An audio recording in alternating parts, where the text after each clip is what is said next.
यहां कोई साथ देने वाला है? अगर आप भगवत मार्ग के पथिक हैं, अभी आपको लगता है आपका कोई है, तो अभी बहुत बड़ा भ्रम है। पूरा का पूरा परिवार जा रहा है, 1 मिनट में रोड में नष्ट हो गया। काल है, किस समय कहां कैसे, 1 सेकंड का पता नहीं है। कैसे चैन से नींद आ जाती है तुम्हें? ये जो दुर्वासना के नाश की कृपा है, ये आपकी दिनचर्या है, ये सैकड़ों दुर्वासनाओं को भस्म कर देगी। तुमने खिलवाड़ समझ रखा है।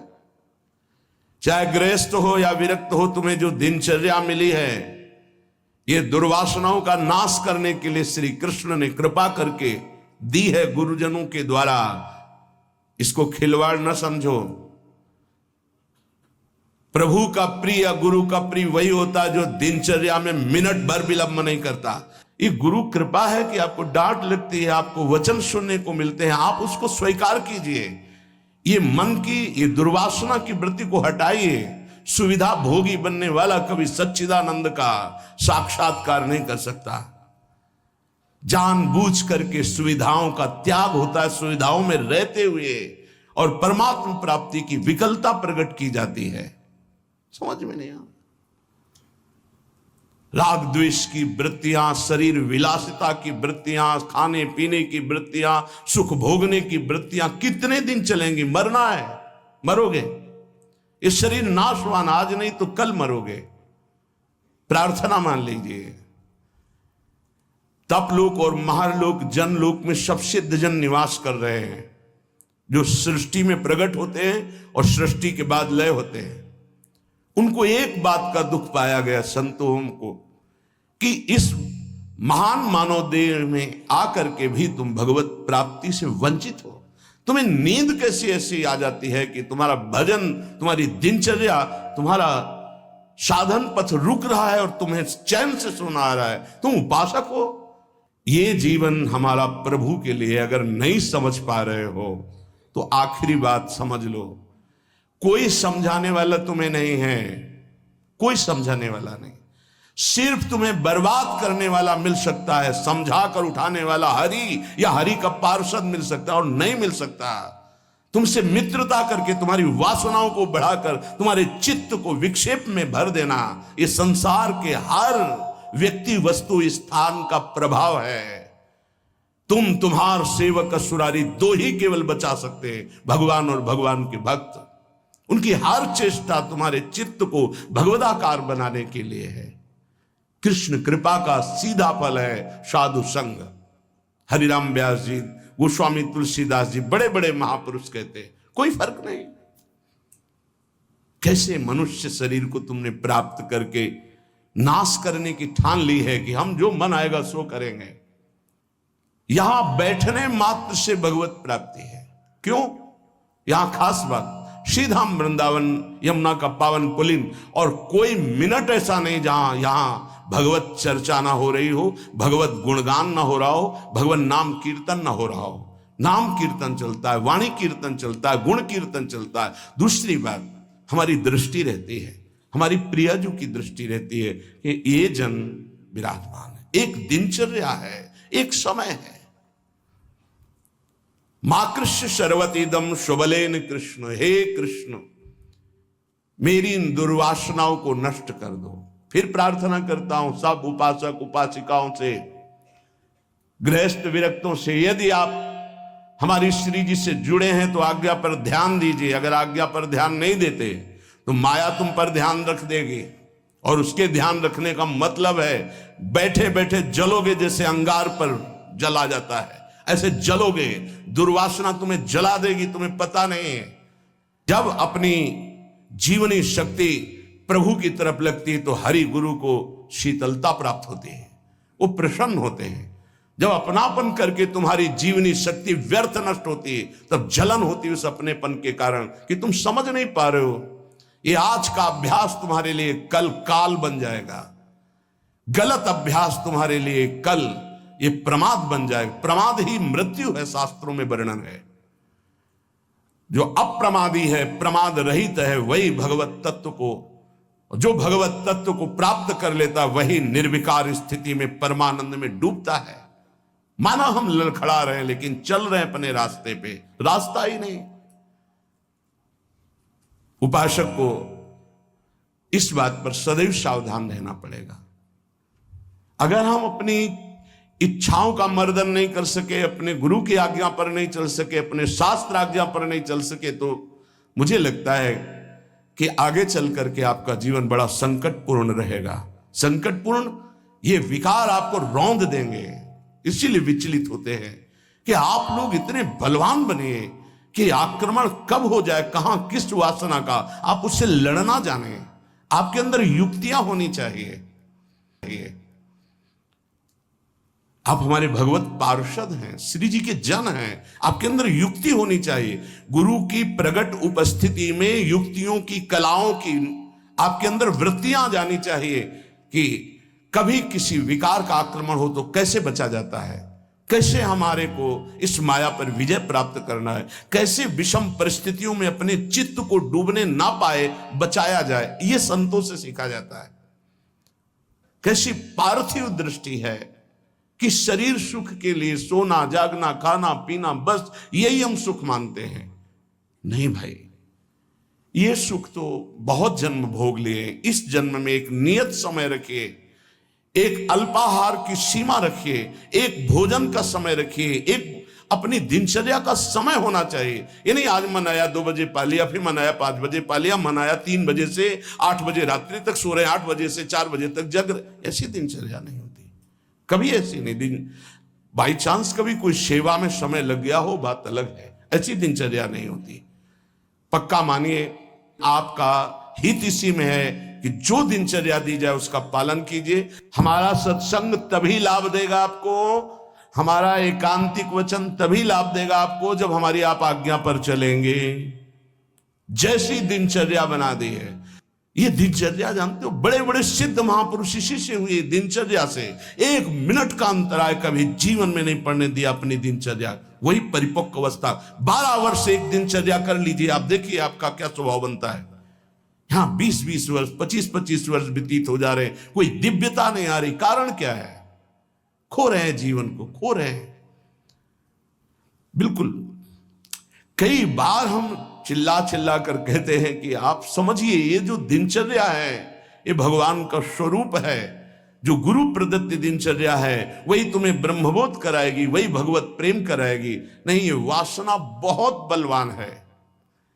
पता नहीं चलता कि हम निर्वासनिक हो गए कि वासना युक्त है। एक योगी जी आए थे महान, वो अभी गए हैं तप के लिए, वो जहां बर्फ के भगवान का स्वरूप, हाँ अमरनाथ शायद ऐसे हो गए। वो बोल रहे थे कि क्या है कि इतनी साधना पर भी वासना, क्या ये प्रारब्ध है? प्रारब्ध से वासना भोग उपस्थित कर सकती, क्रिया नहीं। क्रिया उपासक स्वयं छूट दे करके करता है। कोई भी भोग सामग्री प्रारब्ध से, विश्व की भोग सामग्री आ सकती है पूर्व प्रारब्ध से, लेकिन उसका संयोग आपके अविवेक और विवेक के ऊपर टिका हुआ है। अविवेकी हो तो संयोग करोगे, विवेकी हो तो बचा लो। नहीं तो प्रारब्ध भोगते भोगते पशुता आ जाएगी, दैवी संपत्ति नहीं आएगी। प्रारब्ध का आना हो सकता है, लेकिन प्रारब्ध हमको उस भोग में लिप्त कर दे, ये अज्ञान हो सकता है।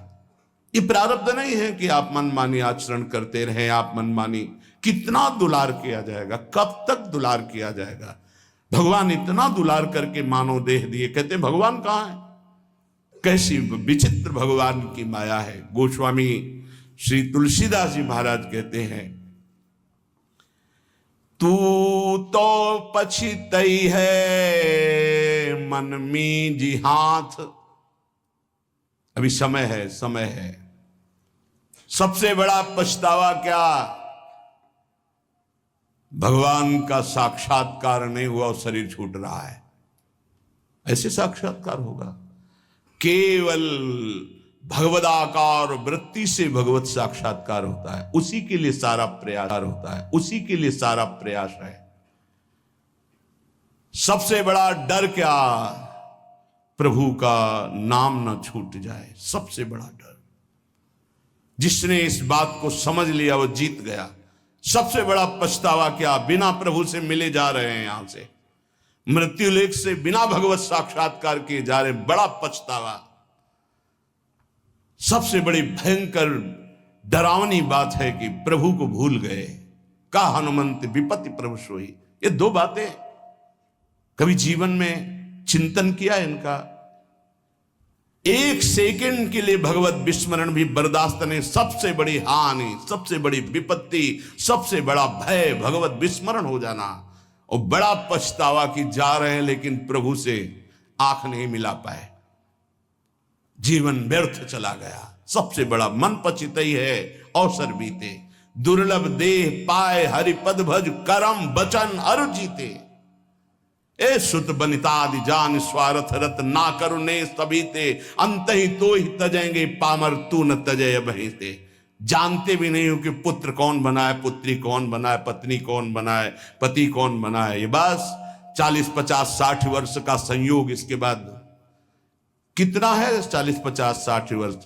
ब्रह्मलोक में एक सुई लेकर कमल के दल को छेद दो, यहां 1 वर्ष हो गया। अगर 60 बार वहां से छेद दिया तो पूरा जीवन चला गया। कितना समय है? ऐसे ब्रह्मा भी जिससे भयभीत रहते हो, काल चक्र भगवान का है। ऐसे भगवान की प्राप्ति नहीं की तो भटकते रहोगे अनंत योनियों में। तो तू पछितई है मन में जी हाथ। ये प्रक्रिया होती है, पूरा जीवन व्यर्थ चला गया। भयो है सुगम तू को अमर अगम तन, समुझी धोकत खोवत अकाथ। तो तू पछितई है मन मींजी हाथ, सुख साधन हरि विमुख वृथा, जैसे श्रम फल घृत हित मथे पाथ। यह विचारी तजी कुपथ कुसंगति, चलि सुपंथ मिली भले साथ। तो तू पछितई है मन मींजी हाथ। ऐ मन, तू पछताएगा बाद में। हाथ मसलेगा तेरे, कुछ कब्जे में नहीं आएगा, हाथ में नहीं आएगा। तुझे देवताओं को लिए भी दुर्लभ मानव देह मिली। भयो है सुगम तो को अमर अगम तन। अमर कहते देवताओं को, देवताओं से भी श्रेष्ठ तेरे को मानव देह मिली। समुझ धोकत खोवत अकाथ। और ये मानव देह मिली थी भगवत प्राप्ति के लिए। क्या समझ करके तूने भगवत विमुख जीवन व्यतीत करने का निश्चय कर लिया? क्या तुझे मिलेगा? कौन सा कार्य तेरा बन जाएगा? रोज आयु क्षीण हो रही है, लोग जन्मदिन मना रहे हैं, आज बर्थडे। तुम्हें पता नहीं 365 दिन मिट्टी में मिल गए। अगली श्वास है कि नहीं है कोई भरोसा नहीं। न नाम कीर्तन, न भजन, न भगवत चिंतन। और 1 वर्ष व्यतीत हो गए, न भगवत साक्षात्कार हुआ। तो हमें तो लगता है 1 वर्ष व्यतीत होने के बाद भगवान नाम कीर्तन करके, भगवत प्रार्थना करके रोना चाहिए कि नाथ 1 वर्ष गए, अगला वर्ष हमारा आपके दर्शन योग्य हो जाए, आपके चिंतन योग्य हो जाए। तू तनिक भी चिंता नहीं कर रहा। व्यर्थ क्यों अपने जीवन को बर्बाद कर रहा है? जहां नाम जप नहीं है, भगवत समर्पण कर्म नहीं है, आज्ञा का पालन नहीं है, तो खिलवाड़ आप अपने जीवन से स्वयं कर रहे हैं। तो खिलवाड़ आप अपने जीवन से स्वयं कर रहे हैं। सुख साधन ये बहुत बड़ा साप है।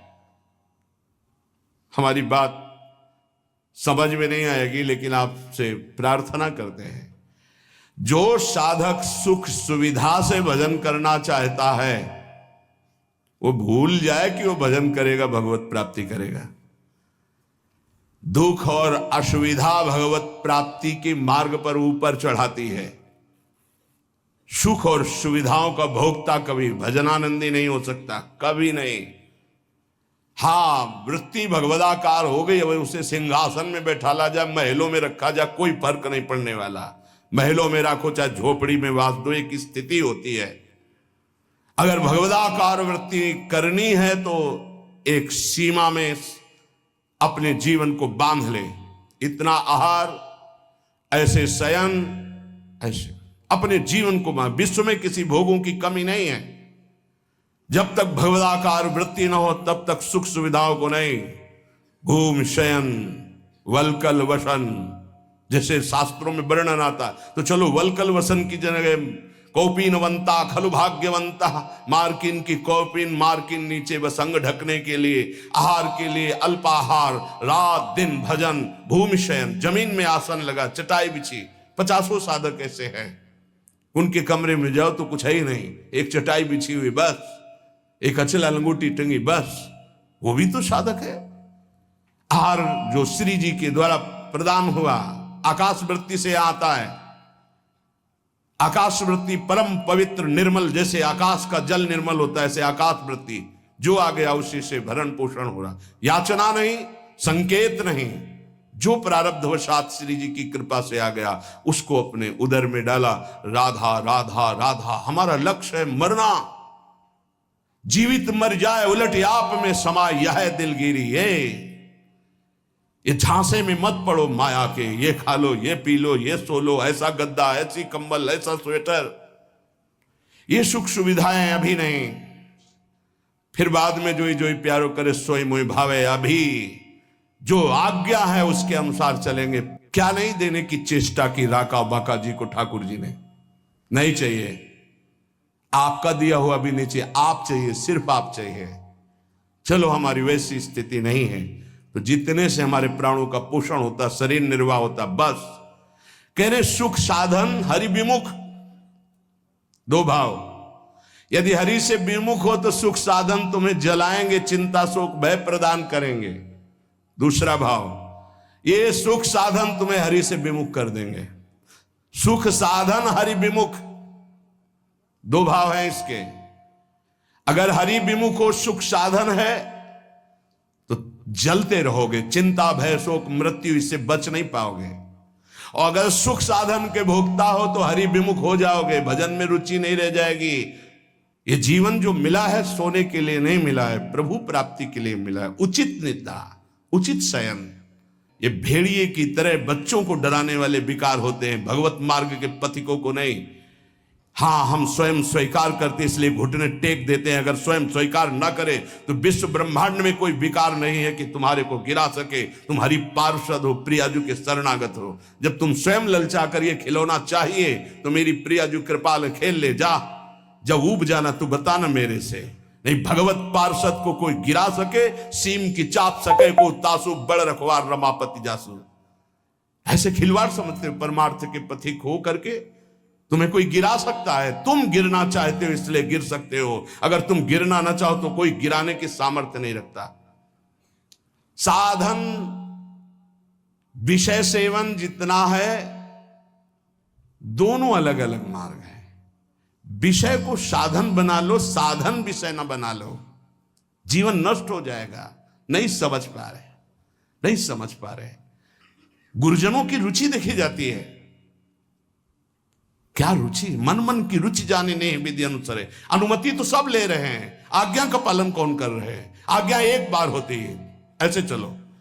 फिर वो कृपाल होते हैं, अनुमति दे देते हैं, चलो ऐसे चलो।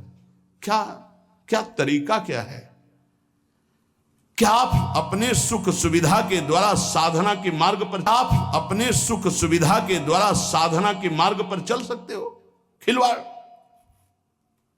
आज्ञा पर जब चलना है तो परमार्थ का पथ प्रकाशित होना। इतना समझ लीजिए कि प्राण चाहे चले जाए, हम गुरु आज्ञा को उल्लंघन नहीं करेंगे। आप जीत गए। अगर आप ऐसा नहीं करेंगे तो आप परास्त हो जाएंगे। चाहे गृहस्थ मार्ग से परमार्थ में चले, चाहे विरक्त मार्ग से चले, दोनों के लिए वही भगवत प्राप्ति है, पर आज्ञा पालन।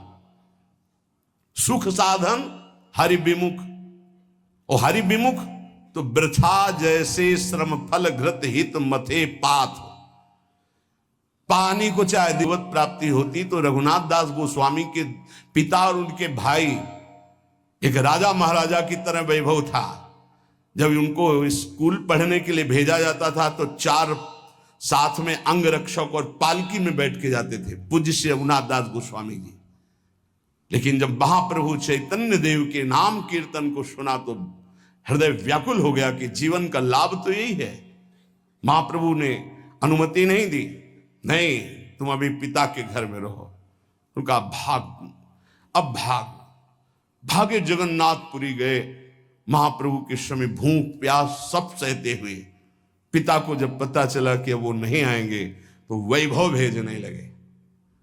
रसोईया सब सेवक, कोई सेवा स्वीकार नहीं की और जगन्नाथ जी के गेट में खड़े होकर जो भिक्षुकों को मिलता वो पाते। ये हम प्रभु के लिए निकले हैं, प्रभु के लिए हम तड़पे, कभी रोए, कभी कुछ समझ में आवे कि भगवान के लिए, प्रियाजू के लिए आपके हृदय में कुछ है तब तो। नहीं तो हृदय जलता है कि कुछ मतलब नहीं प्रियालाल से, उनकी चाह ही नहीं है तुम्हारे अंदर। तुम्हें है कि तुम भजन बढ़ जाए, प्रियाजू के लिए रोना बढ़ जाए, प्रभु के लिए प्राण समर्पित हो जाए। ए भाई, ये है जीवन का लाभ, ये है साधन सुख हरि विमुख वृथा जैसे श्रम फल घृत हित मथे पाथ। पानी मथरो जीवन भर तो एक बूंद घी नहीं निकलेगा।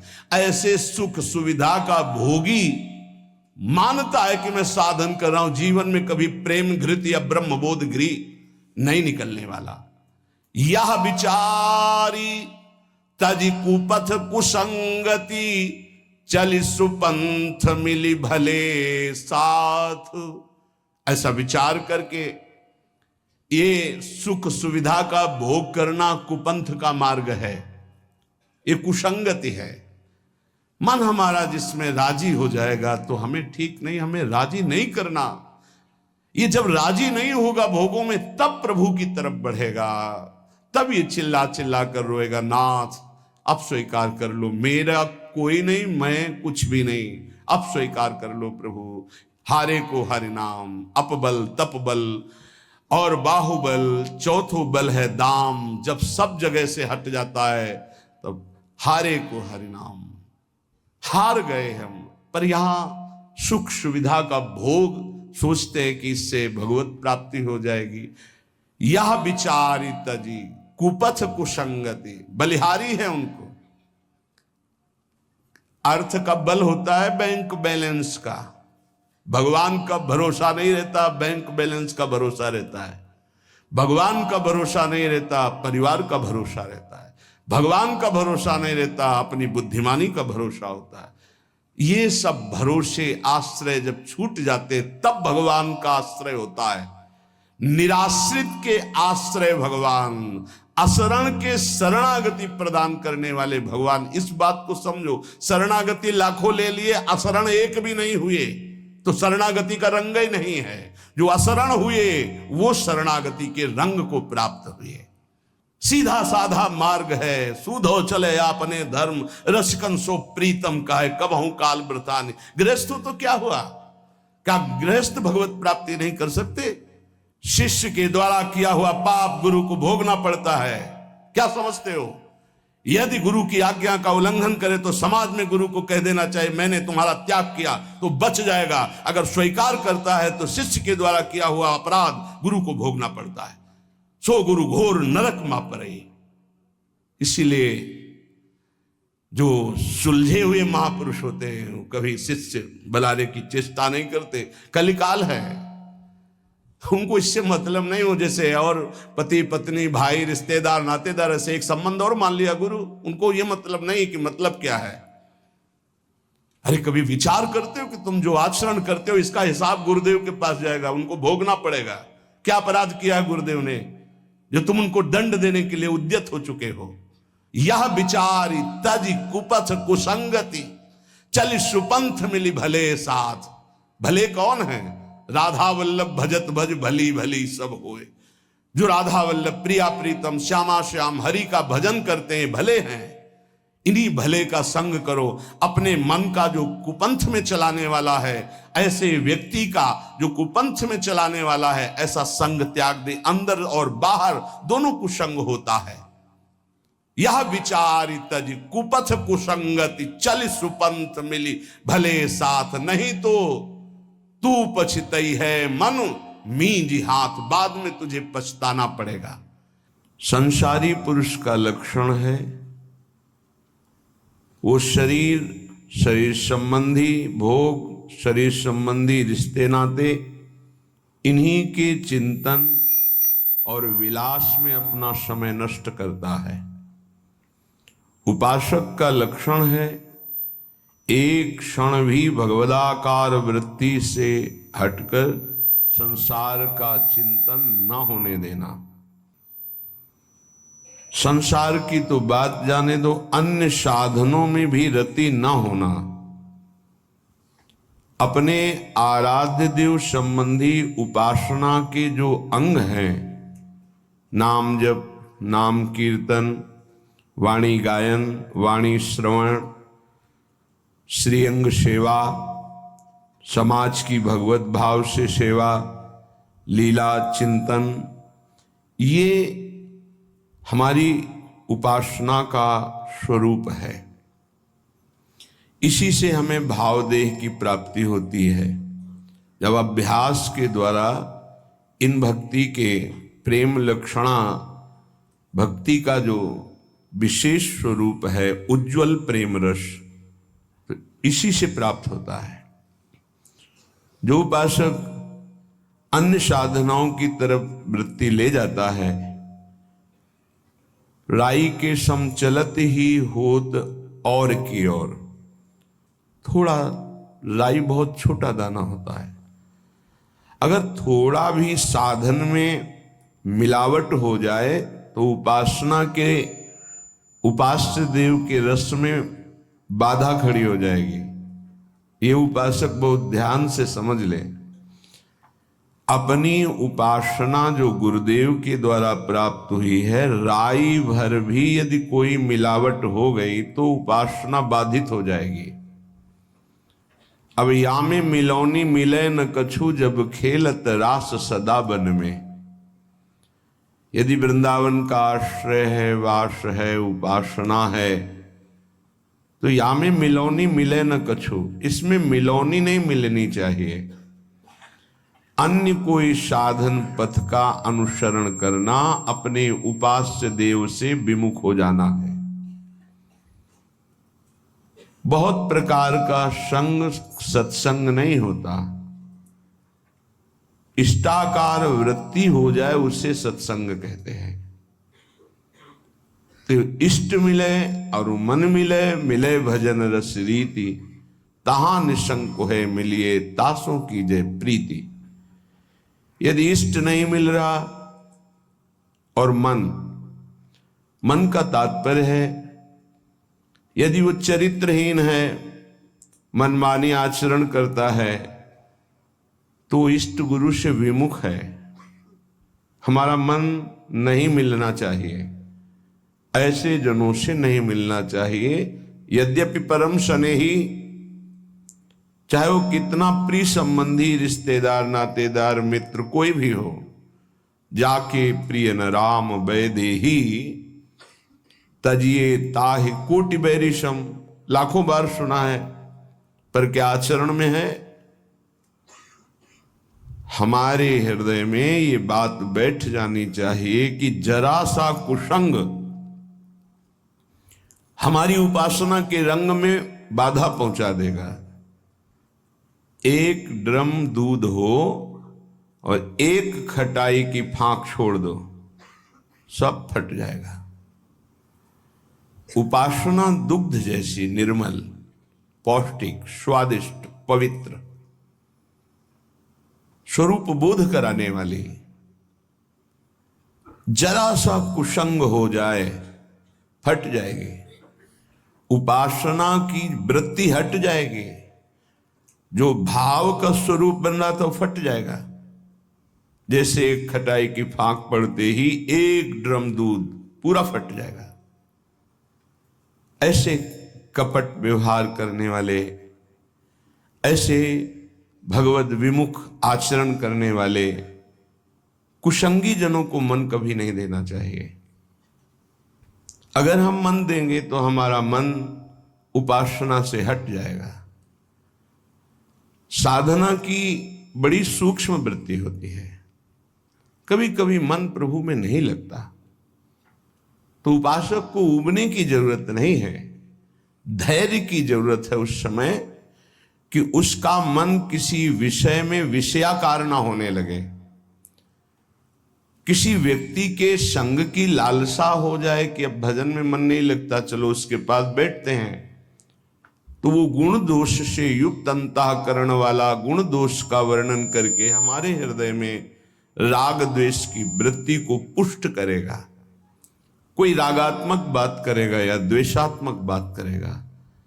इसलिए गाहे न दूजी चाल। अगर हमारा भजन नहीं हो रहा तो हमको शांत गंभीर रहना है। कोई ऐसा कुसंग न हो जाए वृत्ति का, व्यक्ति का, कि ये भजन ना होने की वृत्ति लंबी खिंच जाए। अगर आप गंभीर रहे, धैर्यवान रहे तो भजन चल पड़ेगा। कभी थोड़ा भजन होता है, कभी बहुत भजन में मन लगता है, पर धैर्य नहीं छोड़ना चाहिए। दूसरी बात स्वीकार नहीं करनी चाहिए उपासक को। कोई ऐसा नहीं है जो हमारी वृत्ति को बदल सके। यदि नाम चल रहा है, अगर नाम भी नहीं चल रहा तो हमें धैर्यपूर्वक उस समय, भले सो जाए, एकांत हो जाए, उस समय काट लेना चाहिए। उस समय वृत्ति आई है। और चतुर उपासक तो जबरदस्ती वाणी गायन शुरू कर दिया, सत्संग शुरू कर दिया, जिससे हमारा चिंतन बदल जाए। पर कुसंग नहीं, मन नहीं लग रहा तो चलो अमुक व्यक्ति के पास बैठकर प्रपंच करते हैं, बातचीत करते हैं। वो राग द्वेष की वृत्ति भर देगा। बिल्कुल हटना चाहिए उपासक।